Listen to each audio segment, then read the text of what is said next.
Hello, this is Anirban Bhattacharya and welcome to new video of my channel. So এই ভিডিওতে আমি কথা বলবো 2012 এর ওম্যান ইন ব্ল্যাক সিনেমাটা, যেটা ডিরেক্ট করেছে জেমস ওয়াটকিন্স এবং বইটা স্ক্রিনপ্লে লিখেছে জেন গোল্ডম্যান, এবং এটা তোমার সুজান হিলসের হচ্ছে তোমার সেকেন্ড অ্যাডাপশন 1983 সালের একই সময় একই নামে, ভুল বললাম, একই নামে, যেটা একটা তোমার সিনেমা হয়েছিল 1989 সালে। তো এটা হচ্ছে সাধারণত একটা নোবেল, বেসিক্যালি নোবেলের ওপর বই বেস করে এই মুভিটা বানানো হয়েছে। তোমার দ্য ওম্যান ইন ব্ল্যাক মুভিটা, যেটা ডিরেক্ট করেছে বললাম জেমস ওয়াটকিন্স, আর স্ক্রিনপ্লে লিখেছে জেন গোল্ডম্যান। আর এই সিনেমাটা সুজান হিলসের ক্লাসিক নোবেলের অ্যাডাপশন তো বললাম। মুভিটা সেট করা হয়েছে আর্লি 20th সেঞ্চুরি, অর্থাৎ আর্লি 20th সেঞ্চুরি বলতে গেলে 90s প্রথম দিকটাকে বলা হয়, যেটাকে আর্লি 20th সেঞ্চুরি বলে। আচ্ছা, গল্পটা হলো আমি একটু বলে দিচ্ছি।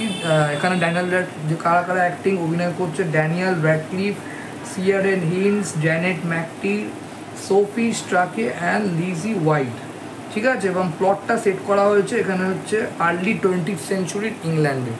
তো এখানে গল্পটা হলো আর্থার কিপস, যেটা এখানে ড্যানিয়েল র্যাডক্লিফ প্লে করছে, যে একজন লয়ার, এবং তাকে পাঠানো হয় একটা তোমার গ্রামে, রিমোট গ্রামে, যেখানে তোমার সে তো একটা তোমার তোর settle the estate of deceased client, মানে যে ক্লায়েন্টের বা যে গ্রামে পাঠানো হয় ড্যানিয়েল র্যাডক্লিফকে, একটা বাড়িতে, যেখানে মেনলি তোমার যেখানে পাঠানো হয় সেই ক্লায়েন্টের আসলে মৃত্যু হয়ে গেছে, এবং তার মৃত্যুটা কিভাবে হয়েছে এবং সে কিভাবে মারা গেছে, এবং তার যে প্লটটা ওখানে রয়ে গেছে সেই প্লটের হিস্ট্রিটা কি, সেইটা দেখাশোনা করার জন্য সেই গ্রামে তোমার ড্যানিয়েল র্যাডক্লিফ যায়। এবং সেখানে গিয়ে, অর্থাৎ সেই প্লটে একজন তোমার মিস্টেরিয়াস, যাকে বলে তোমার স্পিরিট, অর্থাৎ যেটা নামে সিনেমার নামকরণ করা হয়েছে ওম্যান ইন ব্ল্যাক, তার সাক্ষাৎকার হয়। এবং এবার ওই জায়গাটা থেকে ও কীভাবে বেরোবে এবং নিজের বাড়ি তোমার লন্ডনে ফিরে আসতে পারবে কি পারবে না, সেটা নিয়ে গল্প কী হচ্ছে ব্যাপার। এবার ব্যাপারটা হচ্ছে তোমার যেটা এবার সিনেমাটার মধ্যে আমার যেটা আমি প্রথমত ফার্স্ট টাইম দেখলাম সিনেমাটা, খুব কষ্ট করে একটা বন্ধুর কাছে জোগাড় করে দেখেছি।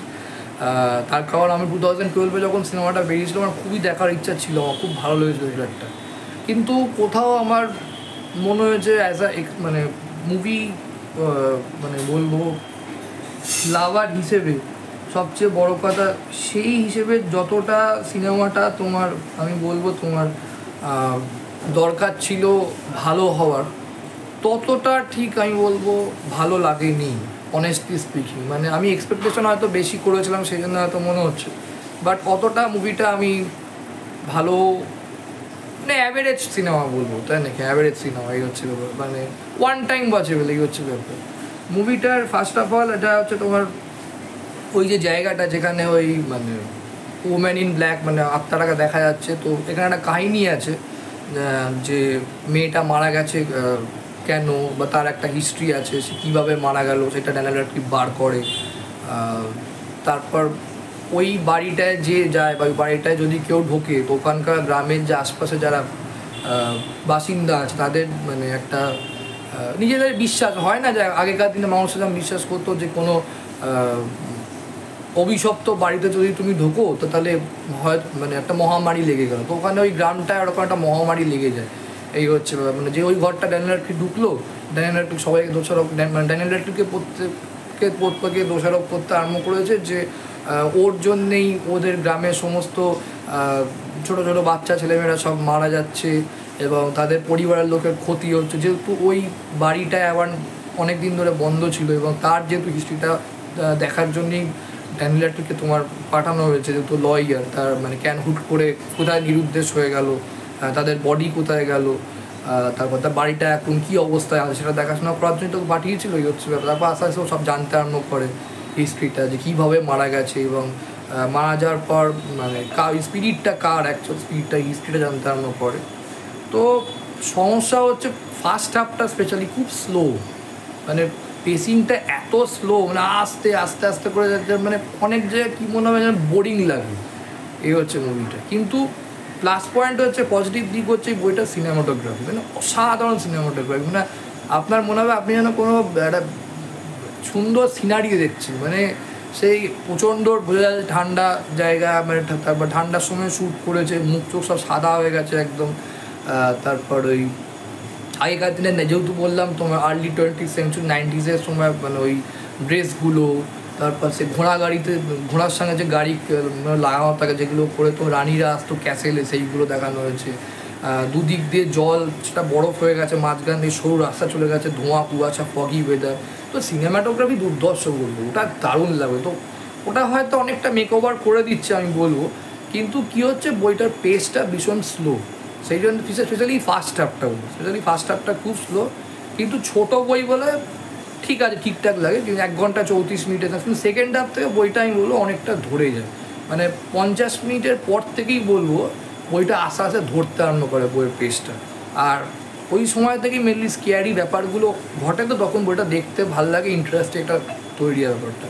তো মারা গেছে এবং তার যে প্লটটা ওখানে রয়ে গেছে, সেই প্লটের হিস্ট্রিটা কি সেইটা দেখাশোনা করার সেই গ্রামে তোমার ড্যানিয়েল র্যাডক্লিফ যায়, এবং সেখানে গিয়ে অর্থাৎ সেই প্লটে একজন তোমার মিস্টেরিয়াসটাকে বলে তোমার স্পিরিট, অর্থাৎ যেটা নামে সিনেমার নামকরণ করা হয়েছে উমেন ইন ব্ল্যাক, তার সাক্ষাৎকার হয়। এবং এবার ওই জায়গাটা থেকে ও কীভাবে বেরোবে এবং নিজের বাড়ি তোমার লন্ডনে ফিরে আসতে পারবে কি পারবে না সেটা নিয়ে গল্প। কী হচ্ছে ব্যাপার, এবার ব্যাপারটা হচ্ছে তোমার যেটা কন্টিনিউ। এবার সিনেমাটার মধ্যে আমার যেটা আমি প্রথমত দুটাই ফার্স্ট টাইম দেখলাম সিনেমাটা, খুব কষ্ট করে একটা বন্ধুর কাছে ব্যবহার করে দেখেছি। তার কারণ আমি 2012 যখন সিনেমাটা বেরিয়েছিল আমার খুবই দেখার ইচ্ছা ছিল, আমার খুব ভালো লেগেছিল একটা। কিন্তু কোথাও আমার মনে হয়েছে অ্যাজ আ মানে মুভি, মানে বলবো লাভার হিসেবে সবচেয়ে বড় কথা, সেই হিসেবে যতটা সিনেমাটা তোমার আমি বলবো তোমার দরকার ছিল ভালো হওয়ার, ততটা ঠিক আমি বলবো ভালো লাগেনি।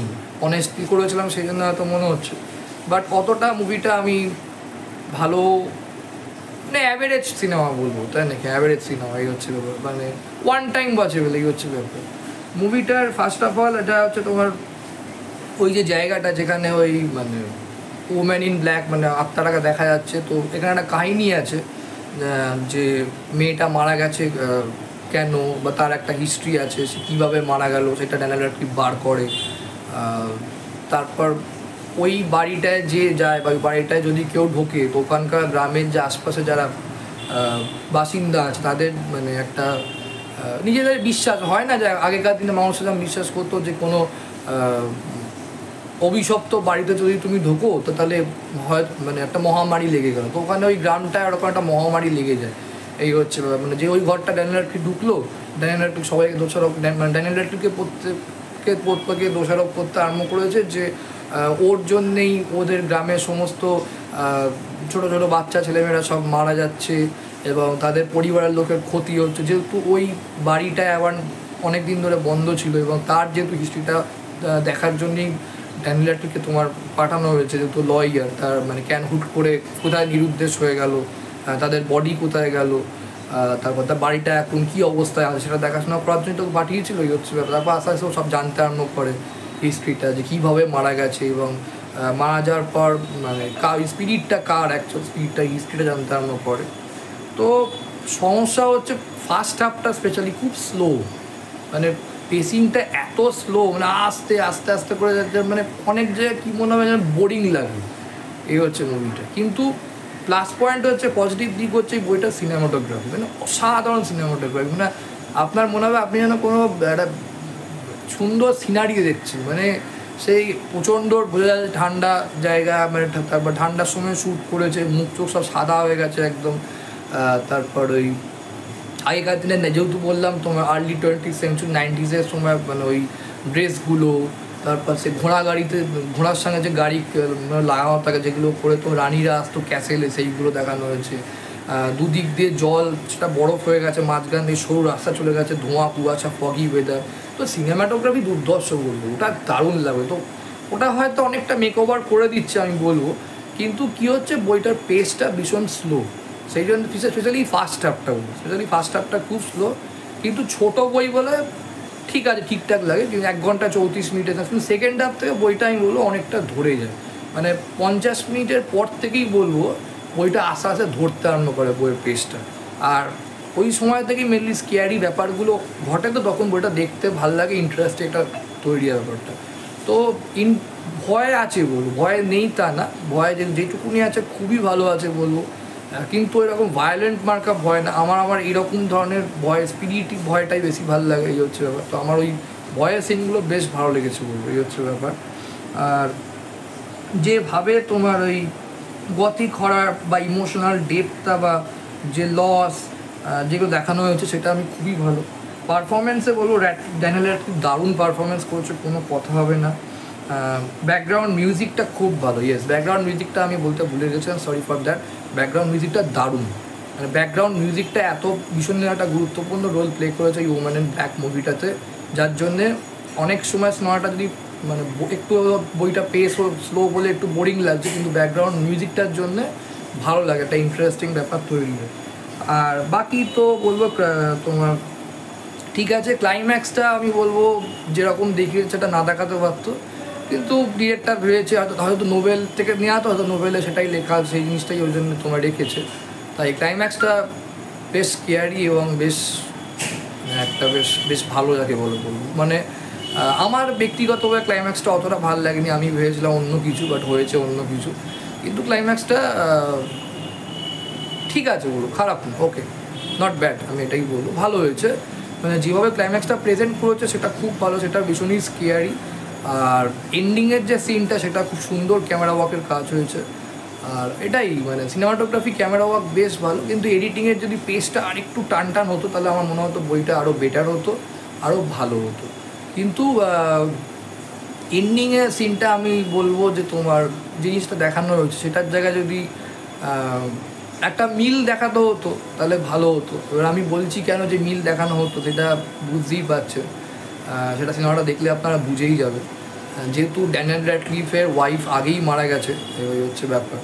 তো খুব অল্প বয়সে নিজের বউকে হারিয়ে ফেলেছে এবং ওর একটা ছেলে আছে, তো মিলটা দেখায়নি। এবার মিলটা কেন দেখায়নি সেটা আপনার সিনেমা দেখলে বুঝতে পারবেন, এই হচ্ছে ব্যাপার।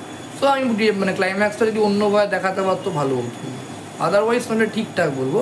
কিন্তু আমার এক্সপেকটেশন অনুযায়ী যতটা আমি হয়েছে ততটা না। আপনাদের বইটা যদি দেখে থাক, আমি বলবো আমি ডিসক্রিপশানে দিয়ে দেবো লিঙ্কটা, দেখুন, অবশ্যই জানাতে পারেন আমার কমেন্ট বক্সে যে আপনাদের বইটা কেমন লাগছে।